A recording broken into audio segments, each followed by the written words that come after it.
Olá, seja bem-vindo ao Legal e Atual, o programa da TV Assembleia que mergulha no universo jurídico e nos temas do nosso dia a dia.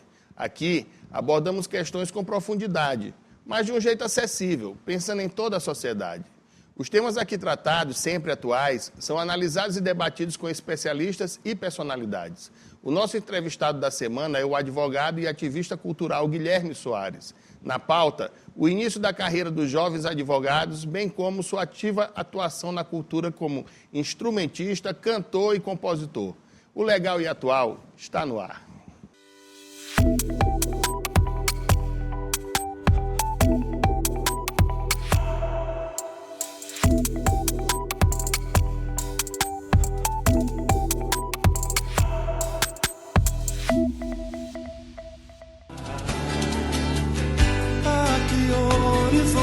Belo de se refletir. Outro dia me disseram que o amor nasceu aqui, saiu de trás do sol, com um jeito de guri, tanto novo como leve.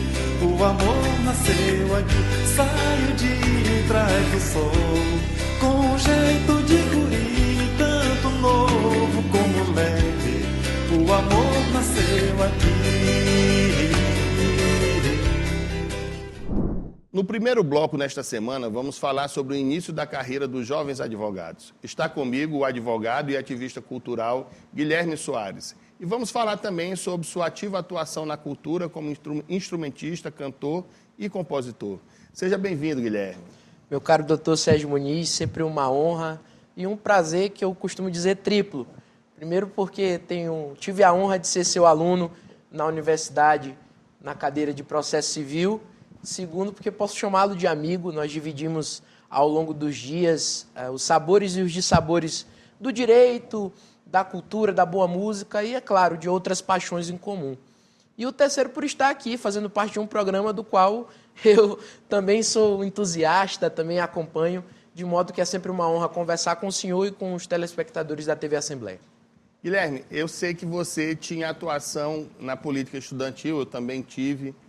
Conta como é que foi esse teu ingresso na política, porque eu sei também que na última eleição você concorreu a deputado, então, aliás, a vereador. Então, vamos contar desde o início como é que tudo aconteceu até chegar no curso de Direito. Bom, professor Sérgio, eu sempre tive uma veia, um chamado.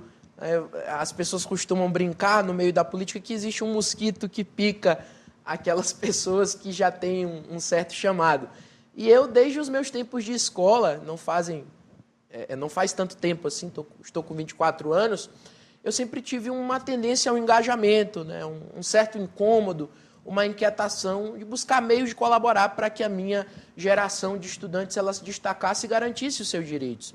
Então, foi durante o ensino médio, no tradicional Liceu Maranhense, histórico Palácio da Educação do nosso estado, que eu tive a honra de ser presidente do Grêmio Estudantil do Liceu Maranhense, o Grêmio Aloysio Azevedo, à época com uma votação expressiva que entrou para a história como a maior margem de diferença da história até aquele momento. E foi onde eu pude amadurecer alguns ideais, algumas ideias.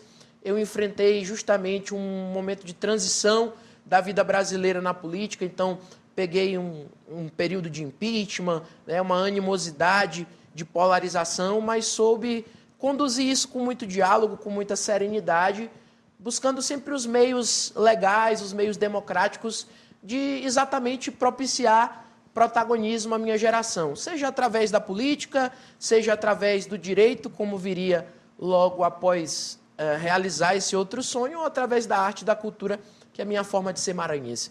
Então, eu posso dizer que foi na escola, e sobretudo a partir do ensino médio, que eu me deixei florescer como ativista político e através dessa minha inquietação. Depois tu fizeste também parte do DA, do Departamento de...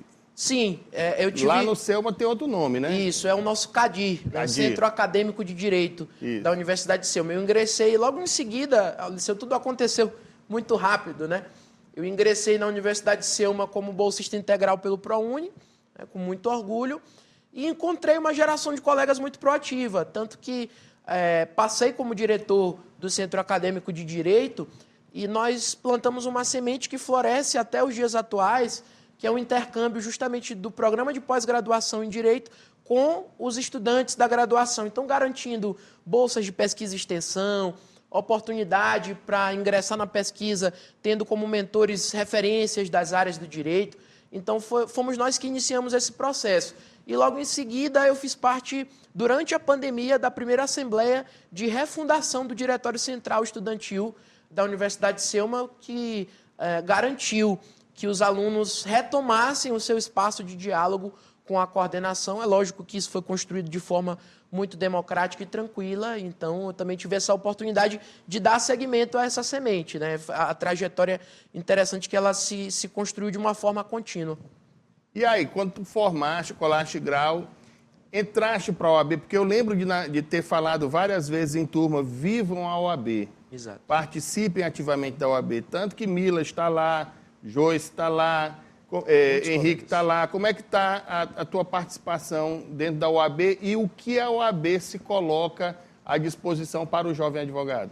Bom, para além de uma instituição histórica de participação democrática na história recente brasileira, a OAB participou ativamente dos processos de redemocratização, sempre esteve nas boas lutas, levantando boas bandeiras.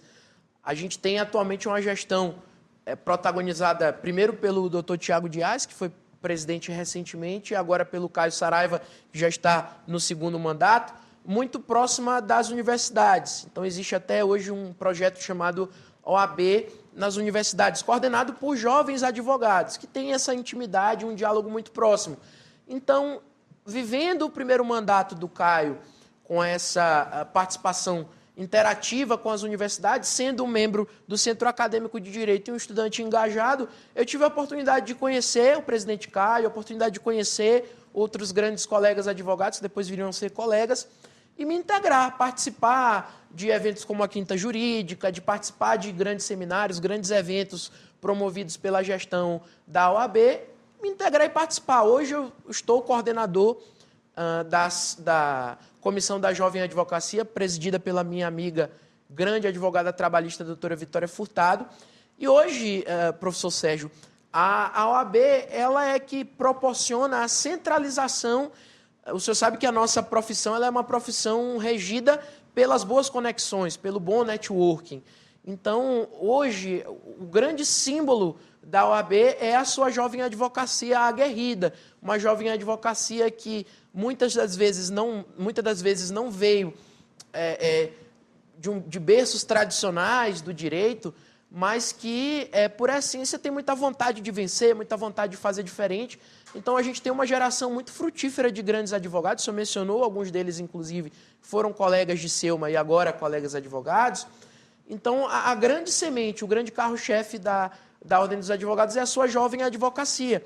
E hoje ela consegue centralizar essa interação, essa integração, um associativismo e um cooperativismo que é natural da nossa profissão, sobretudo, e mais do que natural, é necessário, sobretudo nos seus primeiros anos de atuação.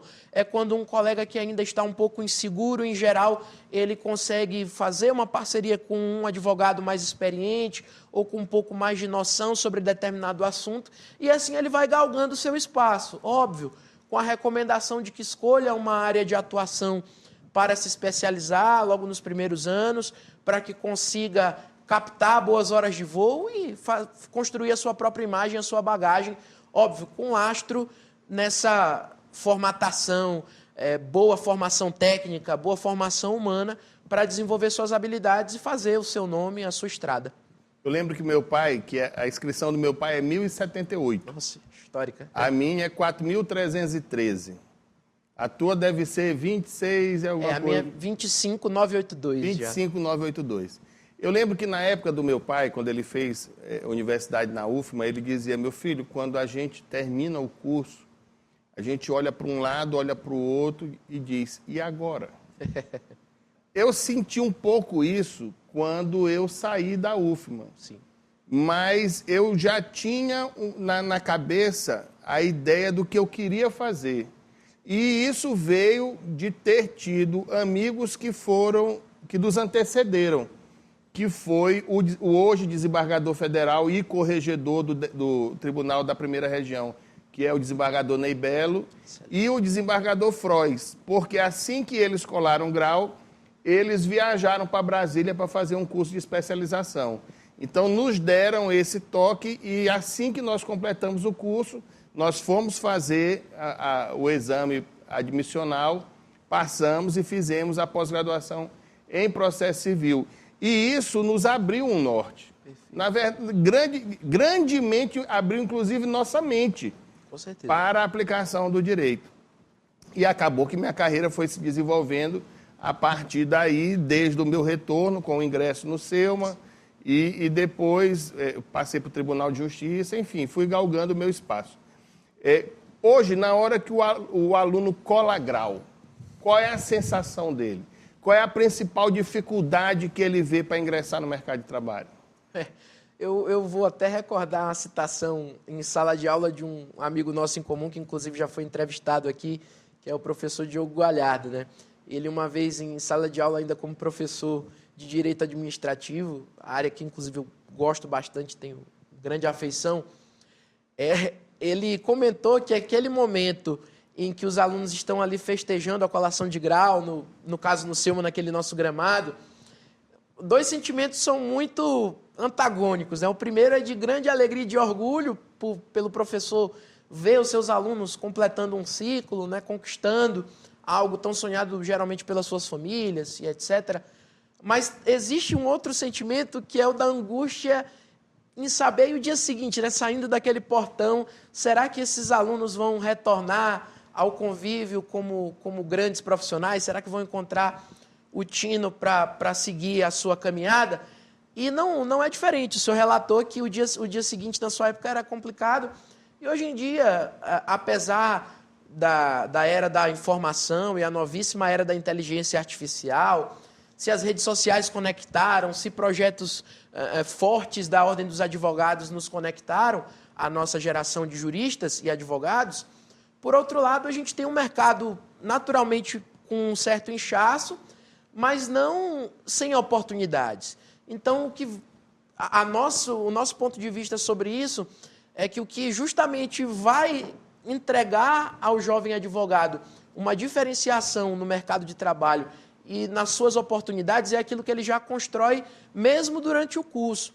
E durante o curso nós estamos falando exatamente sobre as oportunidades de pesquisa, as oportunidades dos grupos de estudo, de extensão, para justamente criar conexões.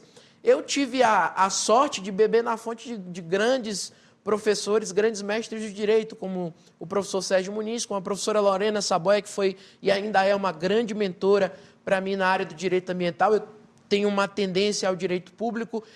As minhas experiências, até por uma ligação com o ativismo político já durante o meu período de estudos, as minhas experiências de estágio sempre foram em missões, em repartições públicas, em órgãos. Então, eu fui tentando fazer essa associação e buscar os conselhos, as opiniões, ouvir os mais experientes e tentar replicar a minha lógica. Agora, óbvio, o desafio está cada vez mais antecipado. Eu repito, para quem está nos acompanhando e ainda está no momento da universidade, a hora é essa, de construir o seu legado, usar as redes sociais a seu favor, construir uma rotina de estudos, construir uma rotina preocupada com a participação em eventos, com o chamado networking, que é conhecer essas referências, tirar dúvidas, se sentir pertencente já ao direito. Óbvio, não é simples, não é fácil, a gente tem profundas desigualdades sociais em nosso país, que costumam prejudicar ambientes como esse, mas não há nenhuma lógica diferente a não ser o trabalho, a não ser se debruçar sobre os estudos, buscar uma área de pretensão e buscar a qualificação com as pós-graduações, com o que diferencia realmente o profissional é isso, é buscar num futuro um próprio mestrado, um próprio doutorado, construir essa carreira associativa e buscar até mesmo os contemporâneos de sala de aula, os colegas com quem se tem maior identificação. Eu sou um exemplo disso, de tentar manter vivo o laço com os colegas que antes dividiam os estudos para as provas do professor Sérgio Muniz e agora já dividem os estudos no caso concreto, nos casos processuais que a gente via anteriormente só na teoria. Então, passa muito por isso, esse associativismo, acho que essa é a palavra de ordem, e a busca da qualificação permanente. Guilherme, eu quero que você conte para as pessoas que nos acompanham qual a participação efetiva hoje da OAB no início da profissão do jovem advogado. Mas guarda essa resposta porque a gente precisa fazer um rápido intervalo e a gente volta já.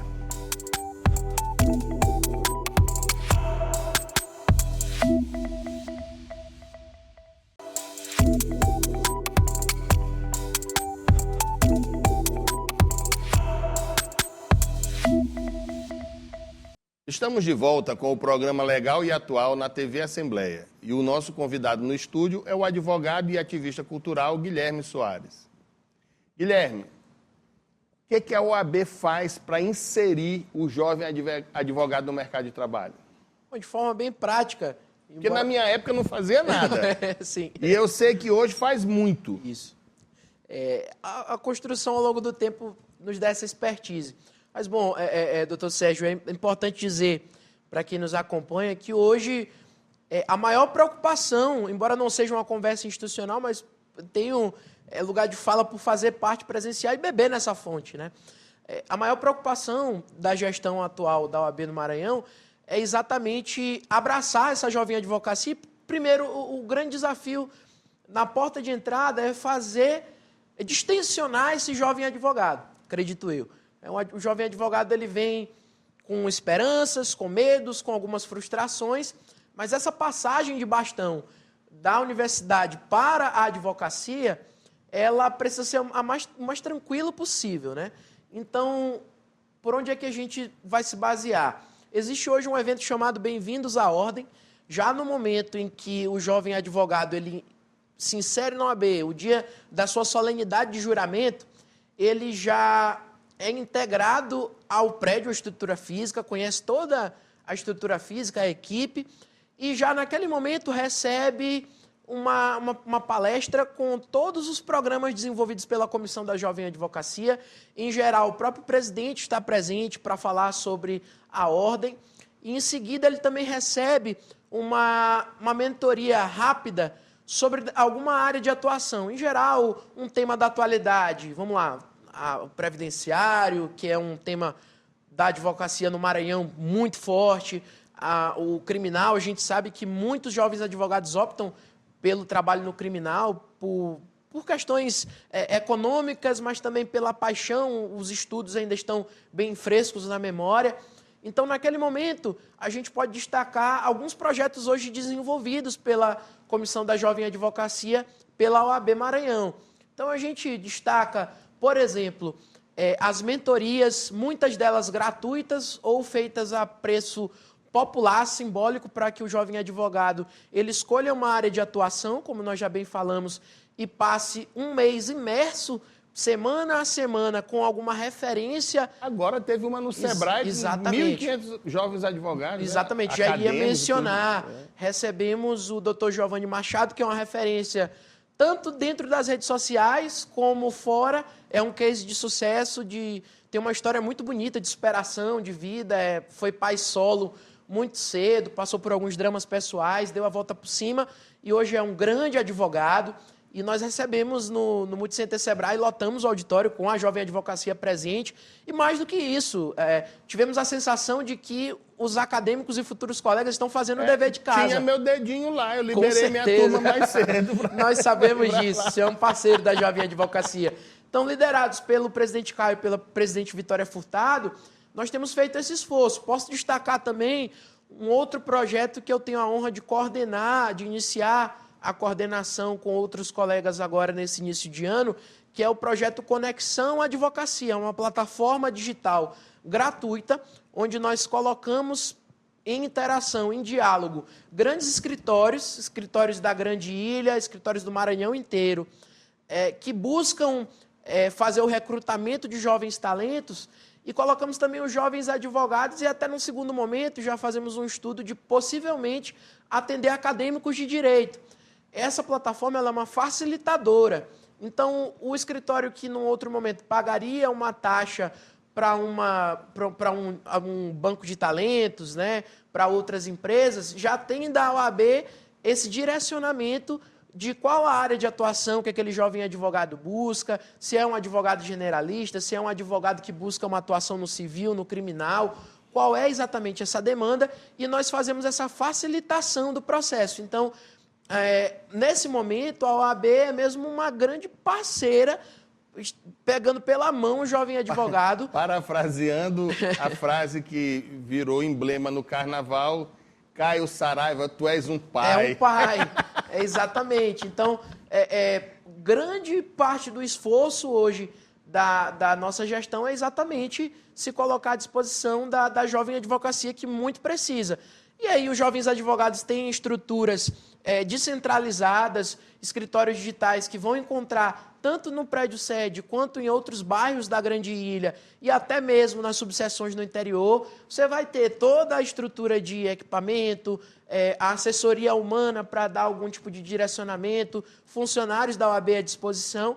Então, assim, é um momento de muitas oportunidades que a jovem advocacia atravessa. Eu estou lançando um programa agora voltado para os meus ex-alunos, que é o Advocatus SLZ, um escritório digital voltado apenas para a atuação daqueles que se destacaram enquanto meus ex-alunos.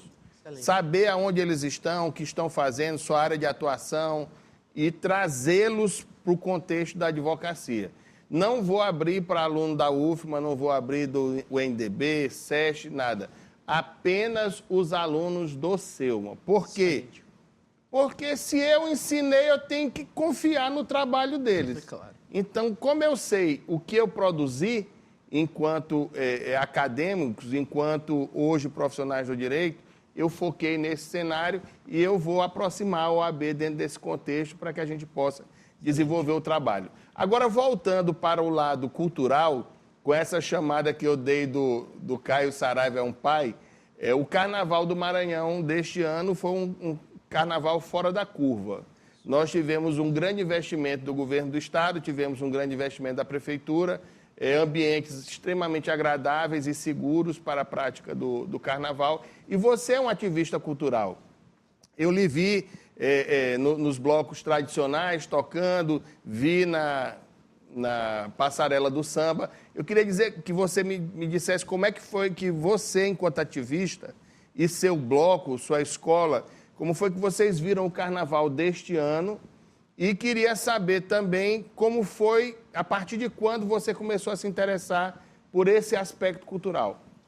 Bom, assim como a inquietação quase natural pela política e pelo direito, eu me encantei logo muito cedo com as histórias do meu pai, principalmente, em casa, contando o que ele vivia com o seu Soares, meu avô, descendo ali na Deodoro, na década de 70, para ver os blocos tradicionais descendo no antigo Carnaval da Corda, desfilando com suas fantasias bonitas, luxuosas, belos sambas, me contando histórias da Turma do Quinto, né, que era a sua escola de coração, me apresentando a discografia local, dos artistas locais, sempre me fazendo... A minha avó sempre foi costureira, minha avó paterna, então eu sempre tinha um fofão no carnaval, e eu me identifiquei de imediato, Sérgio. Foi a minha forma de devolver ao lugar em que eu nasci algo.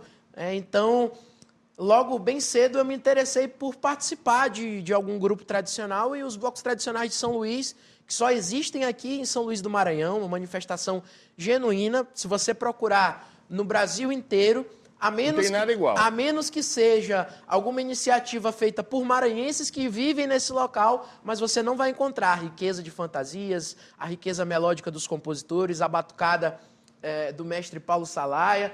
Enfim, e desde muito cedo eu me integrei aos foliões, depois ao bloco tradicional Os Feras, onde eu me identifiquei bastante. E já no Liceu Maranhense também tive a oportunidade de conhecer o grupo de música do Liceu, coordenado à época pelo professor Garcia Júnior, grande professor de arte. Guilherme, e quais os instrumentos que você toca? Eu, além de intérprete, né, cantor, componho também, mas eu sou percussionista. Né? Comecei com a tradicional ritinta, dos blocos tradicionais, exatamente. Um instrumento... Tocaste, inclusive, na Avenida esse ano, Toquei, nunca deixo de tocar. Assim que eu comecei a cantar, eu até deixei uns 2 anos, fiquei só cantando, mas o coração não aguentou a saudade. Eu logo voltei. Outro vírus, é o da política. É outro vírus, também o da ritinta, né? Então eu não aguentei. E aí canto nos Indomáveis Show, bloco tradicional campeão esse ano do Carnaval, e também estou no Show Feras, que é uma releitura do antigo bloco tradicional Os Feras, agora com uma nova roupagem, que faz parte do grupo B, ainda o grupo de acesso. Então, dividi as paixões para que tudo coubesse ali no mesmo contexto. E escola de samba, tu saíste também? Sim, eu sou intérprete com muita alegria da Marambaia do Samba, lá do bairro de Fátima, uma comunidade que nos abraçou, nos deu a primeira oportunidade de cantar em uma escola de samba. Tinha essa vontade ainda jovem, mas nunca tinha acontecido. E eu, por intermédio de alguns amigos do São João, que também tem uma atuação, sou cantador do Boi Pão Açu, de orquestra, tradicionalíssimo aqui da Grande Ilha, recebi um convite para fazer parte da Marambaia e já estou há 3 anos. Guilherme, os blocos tradicionais voltaram a desfilar no circuito tradicional da Madre Deus, a partir ali da Rua do Passeio, em direção ao Cemitério do Gavião. Esse retorno às origens, para vocês que fazem a cultura do Maranhão, foi importante? Pois é, eu acho que há uma dicotomia, Sérgio. Eu vejo que, apesar de termos essa alegria de reocupar um espaço que tradicionalmente é nosso, é das manifestações populares locais, ainda há um sentimento generalizado de que estamos marginalizados, estamos usando um termo, em inglês, estamos no underground, né? Ainda é necessário, vejo eu, assim também fazendo esse exercício de conversar com muitos colegas, de que haja um intercâmbio cultural. Então, a gente vive hoje um momento em que grandes artistas de expressão nacional vêm a São Luís, fazem um show, mas não deixam nada de muito concreto para a cultura local. A gente gostaria muito de recebê-los com um carinho melhor, de que esses artistas, até por alguma iniciativa, algo que eu já sugeri nas eleições de 2024, até como proposta, de que ficasse garantido contratualmente que um artista local ou um grupo tradicional local fizesse uma intervenção artística durante a apresentação desses artistas para que a gente também tenha visibilidade. Porque é impossível competir com a estrutura de som, com a estrutura financeira dos grandes artistas. Então, me parece que o movimento natural é a criação de um intercâmbio. Eu acho que há espaço para todo mundo, há espaço para o bloco tradicional. Pode até fazer a abertura do evento, né? A abertura de show, ou a gravação de uma música, de um videoclipe, ou a visita de um artista à Madre Deus, por exemplo. Pois era isso que eu ia sugerir. A Liberdade. Eu acho que se a gente criasse um ambiente igual Samba da Gamboa... Isso é praticado no Pelourinho, na Bahia, exatamente, Pernambuco. Em que o artista de fora tivesse contratualmente que participar de um momento de gravação ali para ser exibido num canal local, isso, ou mesmo jogar para a internet, eu acho que tende a alavancar. E eu acho que isso não é difícil conseguir. Nós temos 2 secretários de cultura jovens, me parece muito abertos ao diálogo, tanto o Maurício Tapari quanto o secretário do governo do Estado. Yuri Arruda. E o Yuri Arruda, eu acho que é possível conseguir. Agora, Guilherme, e para o São João, o que vocês estão preparando aí para brilhantar o Maranhão? Como eu falei, eu faço parte do Boi Pão Açu. Para quem não sabe, o Boi Pão Açu é o boi do já falecido maestro Rui Maranhão, que lá nos anos 90, com o boi de Nina Rodrigues, fez uma revolução musical no sotaque de orquestra. Então, foi ele que introduziu o contrabaixo, né, deu uma musicalidade mais... uma sonoridade aperfeiçoada com os instrumentos de sopro, inseriu o teclado, às vezes a guitarra, enfim, tornando algo mais moderno e mais dançante. E o Boi Pão Açu completa 32 anos esse ano. Você que quiser conferir, certamente, o Boi Palma Os Sul ensaios vão ser abertos? estará nas principais programações oficiais. Sim, os ensaios acontecem, já estão acontecendo primeiro separadamente, corpo de baile e orquestra no Maiobão, na sede do Boi Palma Sul, lá na rua Araçagi, mas existem hoje os ensaios itinerantes, organizados pelos próprios grupos, um intercâmbio bastante interessante. Então, é só ficar ligado às redes sociais, nossa pessoal do Boi Palma Sul, que você vai conferir um grande espetáculo Céu de Estrelas. Guilherme, muito obrigado pela tua participação aqui no Legal e Atual. Ver que tudo que a gente tratou aqui é legal e atual. E eu queria abrir esse espaço para as suas considerações finais. Bom, Sérgio, mais uma vez agradecê-lo pelo convite. Estou sempre à disposição como seu ex-aluno, enquanto ativista, mas, acima de tudo, como amigo. Você sempre tem uma leveza muito digna e muito natural de nos receber, de nos tratar, e a gente estende esse agradecimento. Dizer a quem nos acompanhou que a vida é isso, parafraseando dois poetas locais. Primeiro, José Pereira Godão, lá da Madre Deus, que a vida é peleja e folia. Portanto, não adianta só lutar, é necessário também a naturalidade da brincadeira, da leveza, para enfrentar a vida com poesia e com arte. E saudar também o eterno João Chiador, dizendo que, mesmo em meio a negras profecias, em relação aos problemas da atualidade, nós vivemos cheios de esperanças com o amanhã. Muito obrigado. O Legal e Atual está chegando ao fim. Espero que você tenha saído mais informado e que a cada nova conversa inspire reflexões e ações. Lembrando que toda quinta-feira, às 15h, temos um encontro marcado pela TV Assembleia, canal 9.2 e também pelas nossas redes sociais. Obrigado pela sua companhia e até o próximo programa.